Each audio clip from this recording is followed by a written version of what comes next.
नमस्कार मित्रों, आप सभी का स्वागत है एडवांस क्लासेस के डिजिटल मंच पर। मैं एमपी कर आपका हार्दिक अभिनंदन और जोरदार स्वागत करता हूं। मित्रों हम चर्चा कर रहे थे किसकी शब्द विचार की, और शब्द विचार में हमने चर्चा की थी किसकी संज्ञा, सर्वनाम और विशेषण की। और विशेषण की चर्चा के बाद हम आज चर्चा करने वाले मित्रों किसकी क्रिया की। और क्रिया महत्वपूर्ण बिंदु है मित्रों। और आज के बाद आप क्रिया ऐसा हो जाएगा आपका कि आप भूलना भूल जाओगे मित्रों। तो आप वीडियो को अंत तक जरूर देखना। चलते हम विलंब ना करते हो अपनी बिंदु की ओर, क्रिया की ओर। देखिए मित्रों, जो क्रिया है, क्रिया करते किसे है सबसे पहले बात करते हैं। देखिए ये क्रिया अब देखिए मित्रों, जो क्रिया की बात करते हैं तो सबसे पहले देखते हैं क्रिया का मूल रूप क्या है। क्रिया का जो मूल रूप है उसे क्या कहा जाता है मित्रों। तो क्रिया का जो मूल रूप होता है संस्कृत में उसे धातु कहा जाता है। तो सबसे पहले बात करते हैं किसकी, धातु की, कि धातु किसे कहा जाता है। तो बताओ धातु किसे कहते हैं। क्रिया के मूल रूप को, क्या मित्रों, क्रिया के मूल रूप को धातु कहा जाता है। क्रिया के मूल रूप को, क्रिया के मूल रूप को धातु कहा जाता है। क्रिया के मूल रूप को धातु कहा जाता है।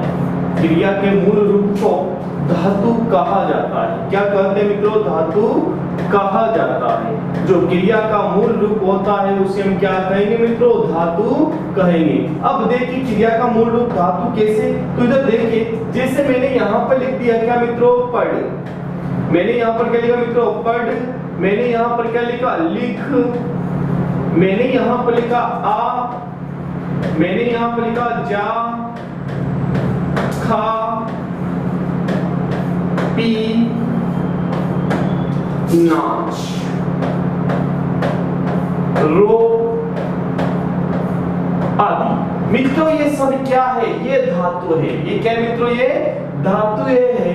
अब बात तो ये तो क्रिया का मूल रूप है। ये सब क्या है मित्रों, क्रिया का मूल रूप है।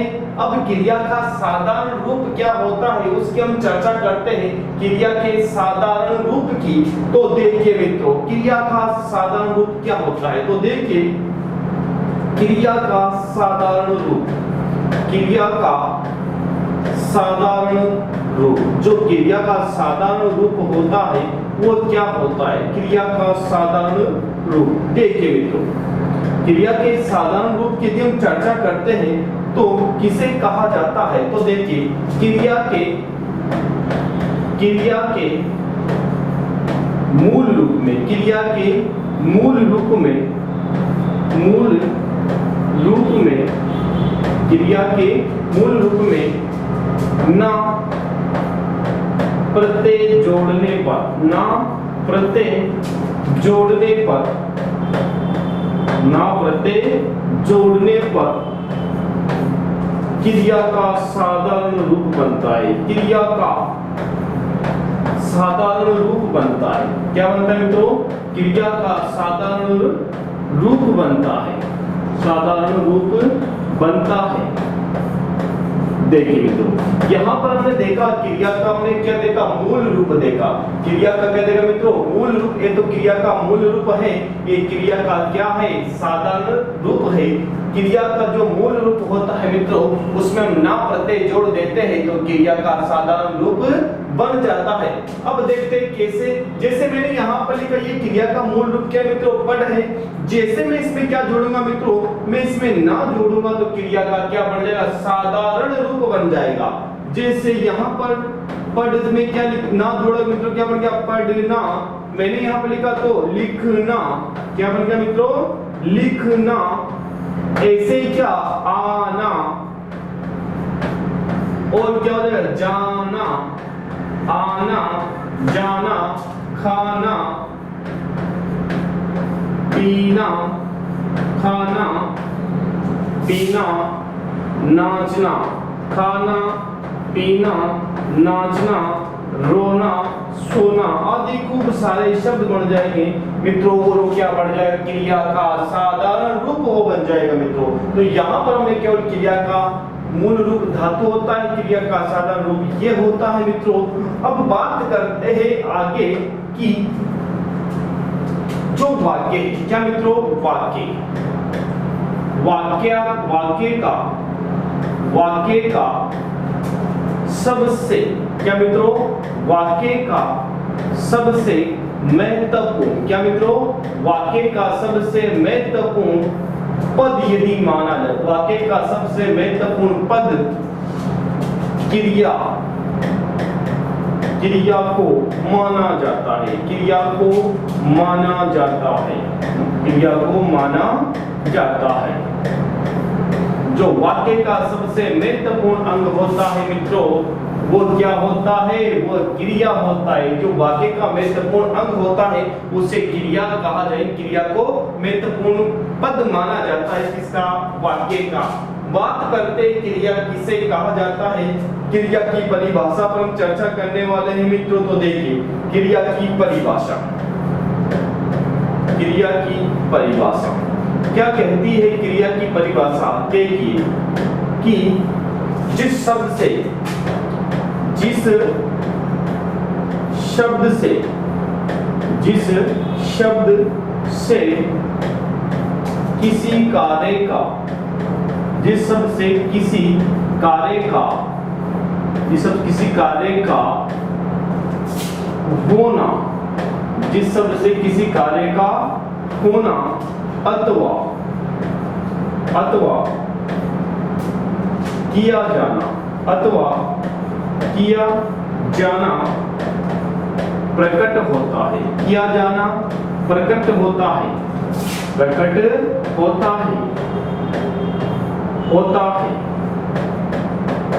उसे क्रिया कहा जाता है, उसे क्रिया कहा जाता है, क्रिया कहा जाता है, क्रिया कहा जाता है, क्रिया कहा जाता है, क्रिया कहा जाता है। देखिए मित्रों, यहां पर हमने देखा कि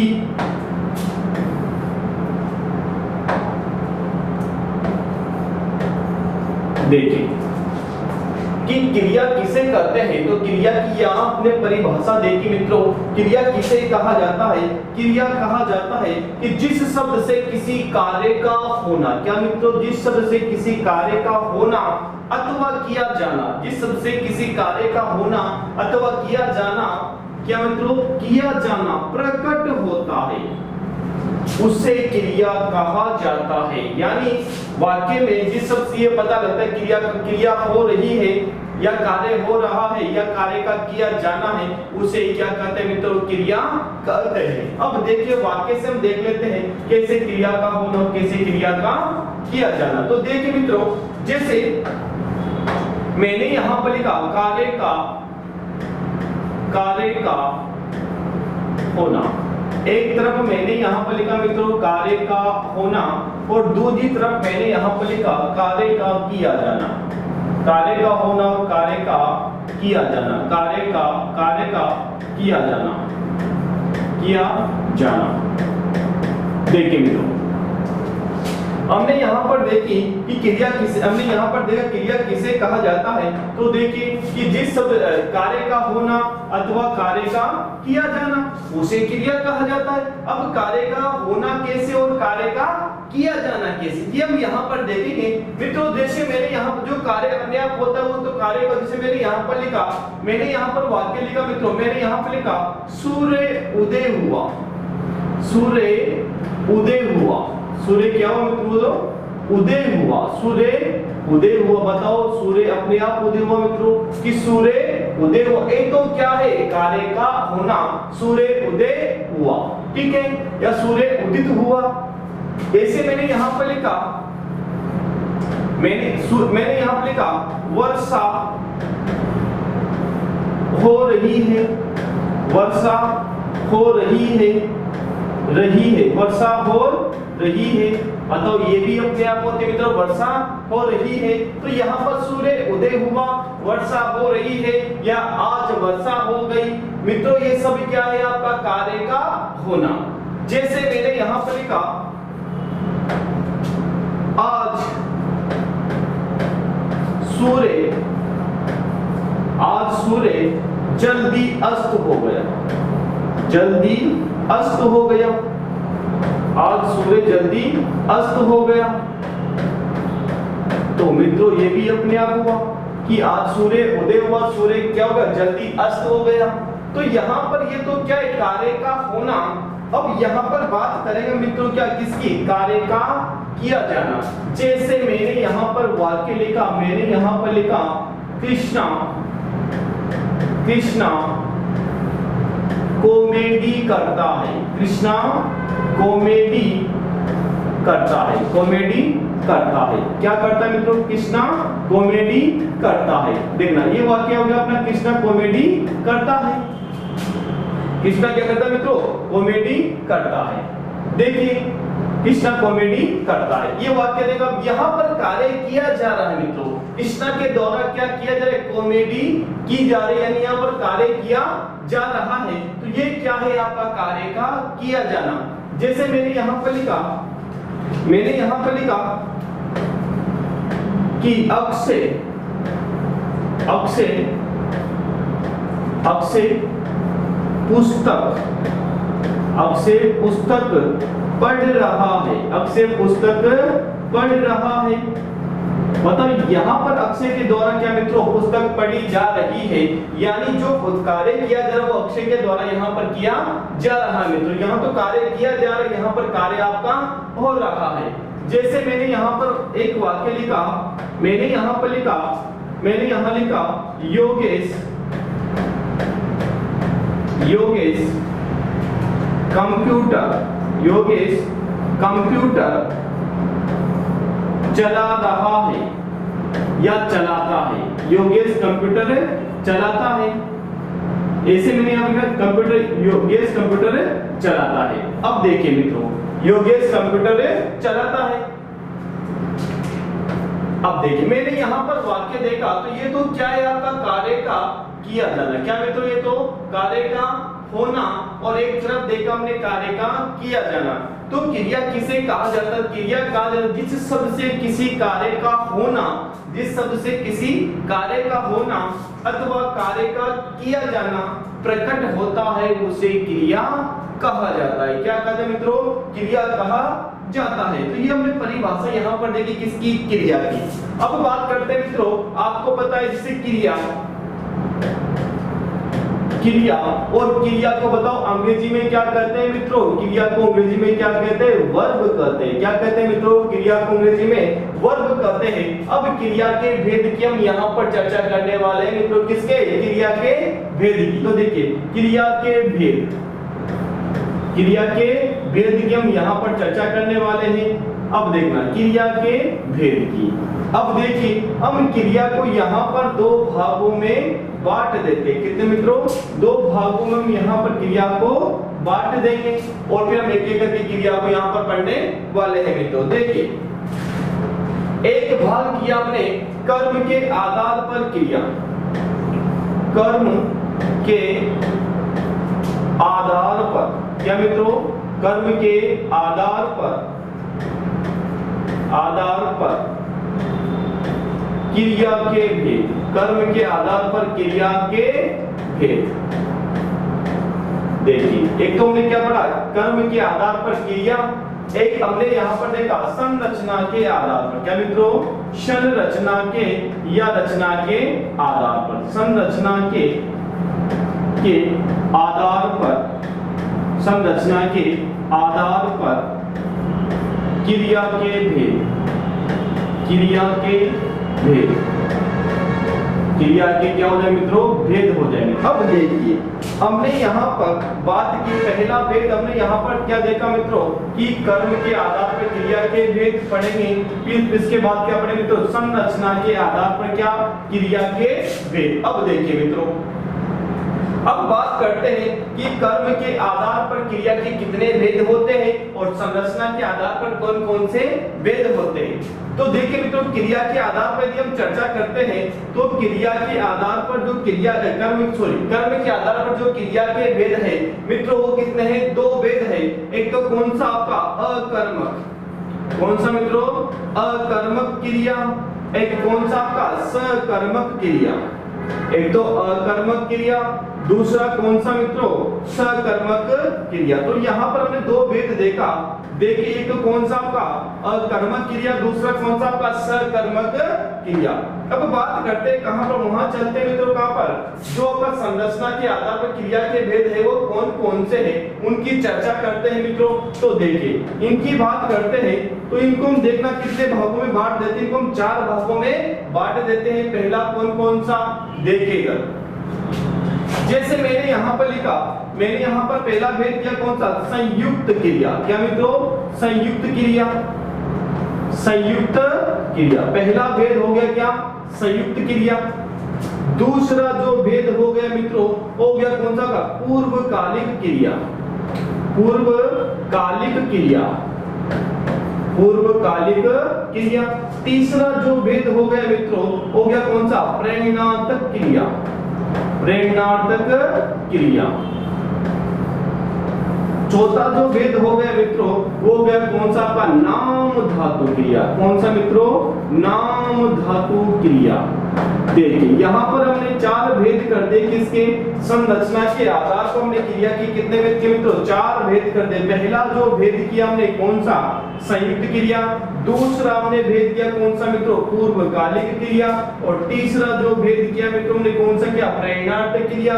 और चौथा जो भेद किया मित्रों हमने कौन सा किया, नाम धातु क्रिया। कौन सा मित्रों, नाम धातु क्रिया। तो देखिए यहाँ पर हमने क्रिया के भेद की चर्चा की और क्रिया के हमने 2 भेद किए, कर्म के आधार पर क्रिया के भेद किए और संरचना के आधार पर क्रिया के भेद किए। कर्म के आधार पर 2 भेद होते हैं, कर्मक क्रिया और कौन सी आपकी सकर्मक क्रिया। और संरचना के आधार पर 4 भेद होते हैं, संयुक्त क्रिया, पूर्वकालिक क्रिया, प्रेरणार्थक क्रिया और कौन सा, नाम धातु क्रिया। अब मित्रों हम क्या करेंगे, इनको एक एक विस्तार से हम पढ़ने वाले हैं। तो जो पहला पढ़ेंगे हम कौन सा, कर्म के आधार पर क्रिया पढ़ेंगे। क्या मित्रों, कर्म के आधार पर क्रिया पढ़ेंगे कि कर्म के आधार पर क्रिया के 2 भेद होते हैं, कौन कौन से, अकर्मक होता है और सकर्मक होता है। पहले इसकी बात करेंगे, उसके बाद हम कहां चलेंगे मित्रों, संरचना के आधार पर क्रिया के भेद हम यहां पर चढ़ने वाले। तो देखिए सबसे पहले पढ़ेंगे कौन सा, कर्म के आधार पर क्रिया। देखिए मित्रों, कर्म के आधार पर क्रिया, तो कर्म के आधार पर क्रिया के हमने यहाँ पर भेद किए मित्रों, कितने, 2 भेद किए। किसके आधार पर, क्रिया के आधार पर हमने 2 भेद किए, किसके, क्रिया के। अब देखिए पहला तो कौन सा किया हमने यहाँ पर, अकर्मक। ध्यान से समझना मित्रों, पहले तो कौन सा आपका अकर्मक है और दूसरा जो भेद किया मित्रों वो हमने क्या किया मित्रों, सकर्मक। पहला तो कौन सा, अकर्मक किया और दूसरा कौन सा किया, सकर्मक किया। पहला तो हो गया कौन सा, अकर्मक हो गया और दूसरा भेद क्या होगा मित्रों, सकर्मक क्रिया है, भेद हो गया। अब देखना अकर्मक और सकर्मक क्या होता है कि अब देखना यहाँ पर देखिए और यहाँ पर क्या है मित्रों, स। ध्यान से समझना बस कि अकर्मक यानी जो कर्म से क्या हो मित्रों, रहित हो, यानी जिस क्रिया में क्या कर्म नहीं हो मित्रों वो क्या कहलाएगी आपकी अकर्मक क्रिया। और स यानी अ का जो अर्थ होता है मित्रों, अ का अर्थ हो जाएगा रहित हो जाएगा, अ का अर्थ क्या हो जाएगा, रहित हो जाएगा। और जो स है मित्रों, स का अर्थ क्या हो जाएगा मित्रों, सहित हो जाएगा, स का अर्थ क्या हो जाएगा, सहित हो जाएगा। यानी कि वे क्रिया जिसमें कर्म समाहित होता है वो तो कर्म नहीं होता है वो तो अकर्मक, और जिसमें कर्म होता है वो क्या कहलाएगा मित्रों, सकर्मक। यानी इसमें कर्म की कोई आवश्यकता नहीं होती है तो क्या कहलाएगा आपकी अकर्मक, यानी इसमें ना तो कर्म की कोई आवश्यकता होती है और यहाँ पर जो सकर्मक होती है तो इसमें कर्म होता है या कर्म की कोई आवश्यकता यहाँ पर होती है। अब देखिए जिसमें कर्म नहीं हो तो अकर्मक और जिसमें कर्म है वो क्या कहलाएगी, सकर्मक। अब देखिए जो सकर्मक क्रिया है, क्या मित्रों, सकर्मक जो क्रिया है इसको भी 2 भागों में बांटा जाता है। ये भी 2 प्रकार की होती है सकर्मक क्रिया। एक तो होती है मित्रों, एक तो होती है कौन सी आपकी, एक कर्मक क्रिया, एक कर्मक क्रिया, एक कर्मक क्रिया। और एक होती है मित्रों क्या, द्विकर्मक क्रिया। ध्यान से समझना, एक तो अकर्मक क्रिया है कौन सी आपकी, द्विकर्मक क्रिया। ये देखिए अब यहाँ पर दो भेद करते हैं किसके, सकर्मक क्रिया के।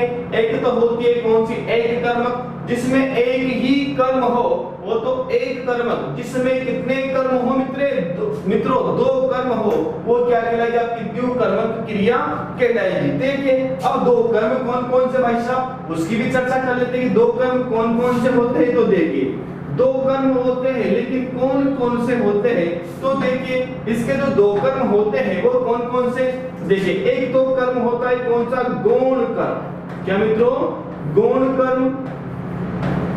एक होता है कौन सा, प्रमुख कर्म। एक तो गौण कर्म, एक कौन सा मित्रों, प्रमुख कर्म। एक तो गौण कर्म, एक कौन सा, प्रमुख कर्म होता है। एक तो गौण कर्म होता है और एक क्या होता है मित्रों, प्रमुख कर्म होता है। तो एक तो गौण कर्म, एक कौन सा आपका, प्रमुख कर्म, प्रमुख कर्म। अब देखिए मित्रों, अब कौन सा तो गौण कर्म होता है और कौन सा क्या होता है मित्रों, प्रमुख कर्म होता है। तो देखिए यहाँ पर जो गौण कर्म होता है, क्या मित्रों, जो गौण कर्म होता है, जो गौण कर्म होता है प्राय वो क्या होता है मित्रों, गौण कर्म प्राय क्या होता है, सजीव होता है। गौण कर्म प्राय क्या होता है मित्रों, ये सजीव होता है। जबकि जो प्रमुख कर्म होता है मित्रों, वो प्राय क्या होता है, वो निर्जीव होता है। क्या होता है मित्रों, प्राय निर्जीव होता है। तो यहाँ पर केवल हमने भेद की चर्चा की मित्रों, अभी हमने कुछ जाना नहीं है, अभी केवल हमने भेद की चर्चा की कि कितने भेद होते हैं, कैसे होते हैं। तो देखिए कर्म के आधार पर किया हमने दो भेद किए, एक तो कौन सा, अकर्मक जिसमें कोई कर्म नहीं है, और एक कौन सी, सकर्मक जिसमें कोई, जिसमें कर्म होता है और जिसमें एक कर्म होता है वो तो अकर्मक है। जिसमें दो कर्म होते हैं वो कौन सी, द्विकर्मक है। इसमें दो कर्म होते हैं, गौण कर्म और कौन सा, प्रमुख कर्म। अब देखिए मित्रों, जैसे मैंने यहां पर लिखा, मैंने यहां पर लिखा कि पक्षी पक्षी उड़ते हैं। क्या लिखा मित्रों, पक्षी उड़ते हैं। अब देखना ध्यान से समझना, पक्षी उड़ते हैं, बताओ इसमें आपको कहीं भी कर्म नजर आ रहा है क्या मित्रों, बिल्कुल आपको यहाँ पर कोई कर्म नजर नहीं आ रहा होगा, क्योंकि पक्षी तो क्या है मित्रों, पक्षी तो क्या है, करता है। पक्षी क्या है, करता है, और उड़ना क्या है मित्रों, ये क्या है, क्रिया है। बिल्कुल आपको स्पष्ट नजर आए, इसमें कोई कर्म नहीं है। इसका मतलब यहाँ पर जो क्रिया है मित्रों, ये कौन सी क्रिया है, आपकी अकर्मक क्रिया। कौन सी मित्रों, अकर्मक क्रिया है। अभी हम विस्तार से जानने वाले कि अकर्मक और सकर्मक क्रिया को कैसे पहचाना जाता है, उसकी तो हम चर्चा करने वाले मित्रों विस्तार से। और आज के बाद भी मान के चलो, यदि हम नियम से पढ़ेंगे कि कौन सी क्रिया अकर्मक होती है, कौन सी क्रिया सकर्मक होती है, उसके बाद आप क्रिया का कोई सा भी प्रश्न है कि अकर्मक सकर्मक का, बिल्कुल आपका गलत नहीं होने वाला मित्रों। बिल्कुल नियम से पढ़ेंगे और बहुत विस्तार से पढ़ेंगे। अभी तो चलो मैं आपको सामान्य जानकारी यहाँ पर दे रहा हूँ मित्रों। अब देखना, ये तो क्या हो गया, आपकी अकर्मक हो गई। जैसे मैंने यहाँ पर एक वाक्य लिखा मित्रों, एक वाक्य मैंने यहाँ पर लिखा कि राम पुस्तक पढ़ रहा है। राम पुस्तक पढ़ रहा है। बताओ क्या पढ़ रहा है राम मित्रों, पुस्तक पढ़ रहा है। यानी पुस्तक यहाँ पर क्या है मित्रों, कर्म है। पुस्तक क्या है यहाँ पर, कर्म है। ये तो क्या हो गया, ये कर्म हो गया। इसका मतलब क्रिया कौन सी है मित्रों, सकर्मक है। इसमें राम क्या है मित्रों, इसमें राम क्या है, कर्ता है। राम क्या है, कर्ता, पढ़ रहा है, ये सब क्या है मित्रों, क्रिया है। इसका मतलब यहाँ पर सकर्मक क्रिया तो है, लेकिन यहाँ पर कर्म कितना है मित्रों, यहाँ पर केवल एक ही कर्म है, और इसीलिए यहाँ पर क्रिया कौन सी मित्रों, एक कर्मक। क्या कहलाएगी यहाँ पर क्रिया कौन सी आपकी, एक कर्मक यहाँ पर क्रिया हो जाएगी। ऐसे एक बात, एक वाक्य और देख लेते। जैसे मैंने यहाँ पर एक वाक्य और लिखा, देखिए कौन सा वाक्य लिखा मैंने यहाँ पर। जैसे मैंने यहाँ पर लिखा कि माताजी भिखारी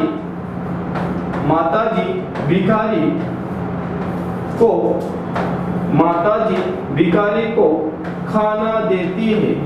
माताजी भिखारी को खाना देती है। क्या मित्रों, माता जी भिखारी को खाना देती है। अब ध्यान से देखना, इसमें क्या प्लस किसको से क्या है मित्रों, जैसे क्या देती है, खाना। क्या देती है मित्रों, देखना क्या देती है, खाना। ये खाना क्या है, कर्म, क्योंकि देना क्या है, क्रिया है। ये देना तो क्या हो जाएगा मित्रों, ये क्रिया हो जाएगा। ये क्या हो जाएगा मित्रों, ये क्रिया हो जाएगा। देना तो देखिए, देना क्या हो जाएगा मित्रों, ये क्रिया, ये तो क्रिया है। अब भाई साहब ये क्रिया है तो खाना क्या है, ये कर्म है। खाना क्या है मित्रों, कर्म है। और किसको देती है, भिखारी को। बताओ, ये भी क्या है मित्रों, ये भी आपका कर्म है, क्योंकि देने का काम तो किसने किया, माता जी ने किया। और यदि माता जी ने काम किया मित्रों, तो बताओ माता जी क्या है, माता जी करता है। क्या मित्रों, माता जी करता है। अब ध्यान से समझना है आपको ध्यान से ये समझना है कि देखिए भाई साहब, ये भी कर्म, ये भी कर्म। इसका मतलब यहाँ जो क्रिया है वो सकर्मक तो है, लेकिन कौन सी है मित्रों, वो क्रिया है कौन सी, आपकी द्विकर्मक क्रिया है मित्रों। कौन सी है, द्विकर्मक क्रिया यहाँ पर आपकी है। और द्विकर्मक क्रिया है, अब देखना द्विकर्मक क्रिया पर है क्या होता है, गौण कर्म। क्या होता है मित्रों, प्राय वो क्या होता है, यहाँ भिखारी है, ये क्या है मित्रों, सजीव। इसका मतलब ये यहाँ पर क्या है मित्रों, ये गौण कर्म है। कौन सा, भिखारी। बताओ प्रमुख कर्म, जो मेन काम है, जो प्रमुख कर्म है मित्रों, वो क्या है, खाना है। और जो खाना है वो कौन सा कर्म हो जाएगा मित्रों, आपका प्रमुख कर्म हो जाएगा। कौन सा, आपका खाना। तो देखिए मित्रों, यहाँ पर केवल हमने परिचय देखा कि कर्म के आधार पर क्रिया के जो भेद होते, दो भेद होते, कौन कौन से, कर्म क्रिया और कौन सी, सकर्मक क्रिया। सकर्मक क्रिया के दो भेद होते हैं, एक कर्मक और द्विकर्मक। जिसमें एक कर्म हो, इसमें क्या मित्रों, एक कर्म हो, वो क्या कहलाएगी, आपकी एक कर्मक क्रिया। जिसमें दो कर्म हो, वो क्या कहलाएगी मित्रों, द्विकर्मक क्रिया। क्या कहलाएगी, द्विकर्मक क्रिया कहलाएगी, जिसमें दो कर्म हो। और जिसमें अकर्म, तो पता ही आपको, जिसमें कर्म नहीं हो अकर्मक कहलाएगी। जो द्विकर्म दो होते, गौण और कौन से, प्रमुख कर्म होते। हमने यहाँ पर देखा जो प्राय सजीव होता है वो तो क्या होता है, आपका गौण होता है। और जो प्राय क्या होता है मित्रों, निर्जीव होता है, वो कौन सा होता है आपका, बिल्कुल वो कौन सा होता है मित्रों, आपका वो होता है आपका कौन सा, प्रमुख कर्म होता है मित्रों। तो मित्रों यहाँ पर तो आज तो हमने केवल ये देखा, क्या देखा मित्रों, हमने ये देखा यहाँ पर क्रिया के भेद देखे हमने, कौन कौन से क्रिया के भेद होते। उसके बाद हमने देखा क्रिया किसे कहा जाता है, क्रिया की परिभाषा की हमने यहाँ पर चर्चा की कि क्रिया किसे कहा जाता है, किसी कार्य का होना या क्या कार्य का किया जाना उसे क्रिया कहा जाता है। फिर आगे हमने देखा पहले कि वाक्य का जो सबसे महत्वपूर्ण पद माना जाता है उसे क्या कहा जाता है मित्रों, क्रिया। जो वाक्य का महत्वपूर्ण पद है वो क्या है मित्रों, वो है क्रिया। फिर यहाँ पर हमने परिभाषा की चर्चा की थी। उससे पहले हमने क्रिया के मूल रूप और क्रिया के साधारण रूप पर हम यहाँ पर चर्चा की थी कि क्रिया का जो मूल रूप होता है उसे तो क्या कहा जाता है मित्रों, उसे धातु कहा जाता है। और जो क्रिया का साधारण रूप होता है मित्रों उसे क्या कहा जाता है, उसे क्रिया कहा जाता है। तो मूल रूप तो धातु है और जो प्रमुख कर्म है, ये जो साधक कर्म है वही क्या है मित्रों, आपका क्रिया है। क्रिया का साधारण रूप यहाँ पर हमने देखा, क्रिया का जो मूल रूप है इसमें हमने क्या जोड़ दिया, इसमें हमने ना जोड़ दिया और क्या बन गया मित्रों, आपका क्रिया का साधारण रूप यहाँ पर बन गया मित्रों। तो मित्रों यहाँ तो केवल हमने परिभाषा देखी, क्रिया का मूल रूप और साधारण रूप देखा और फिर हमने क्रिया के भेद किए कर्म के आधार पर और संरचना के आधार पर। फिर हमने उनको जाना, एक कर्म क्या होती है, द्विकर्मक क्या होती है और अकर्मक क्या होती है। अभी हमने कुछ नहीं जाना, केवल अकर्मक संज्ञाओं के बारे में देखा नहीं मित्रों, तो हमने भेद किए। अब देखना मित्रों, अब ये क्लास को मैं यही समाप्त करता हूं, लेकिन जो आने वाली क्लास मित्रों उस पर हम चर्चा करने वाले किसकी, अकर्मक और सकर्मक क्रिया को पहचानने के नियम की हम चर्चा करेंगे। आप देखना मित्रों, जैसे मैं आपको बताऊंगा मैं कुछ ऐसे नियम आपको बताने वाला हूं मित्रों, कर्मक और सकर्मक क्रिया को पहचानने के, जिससे क्या और किससे नहीं। मैं उसके अलावा और भी कुछ ऐसे नियम बताने वाला हूं जिससे आप तुरंत वाक्य को देखोगे और पहचानोगे ये क्रिया कौन सी है, ये सकर्मक है, और ये क्रिया कौन सी है मित्रों, ये कर्मक है। तो मित्रों हमारी जो आज के लिए इतना ही, हमारी जो नेक्स्ट क्लास आने वाली है अकर्मक सकर्मक क्रिया को पहचानने के लिए, उसके लिए आप तैयार रहे मित्रों। वो क्लास आपको बिल्कुल समझ में आने वाली है और वहां से प्रश्न बिल्कुल आएगा और एग्जाम में जरूर छपेगा मित्रों। तो आज के लिए इतना ही। जय हिंद, जय भारत।